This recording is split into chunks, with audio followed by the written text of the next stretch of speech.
আসসালামু আলাইকুম বন্ধুরা, সবাই কেমন আছেন? আবারও চলে আসলাম নতুন একটি ব্লগ নিয়ে।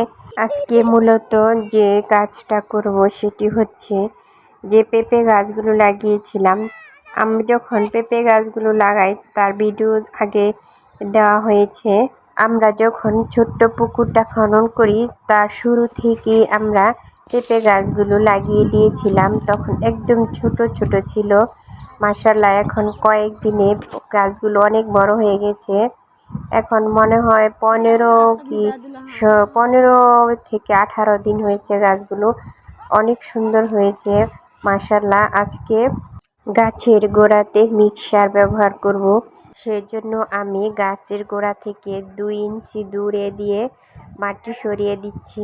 ভালোভাবে মাটিগুলো আলগা করে তারপর হাত দিয়ে মাটিগুলো একটু সরিয়ে দিয়ে আমি এখানে একটা রেখার মতো টেনে নিব। তারপর মিক্সার দিয়ে দেব। মিক্সার হচ্ছে সব সারের মিশ্রণে যে সারগুলো হয় সেগুলোই হচ্ছে মিক্সার। এই সারটার পুষ্টিগুণ অনেক বেশি। মিক্সার সব গাছের গোড়াতে ব্যবহার করা যায়, শুধু পেঁপে গাছে নয়। এই সারগুলো সব গাছের জন্য অনেক ভালো।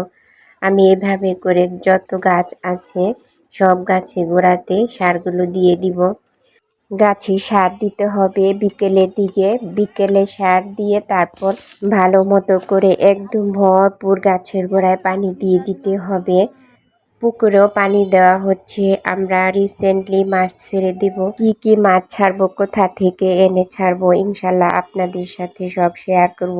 সবার জন্য শুভকামনা রইল। আল্লাহ হাফেজ।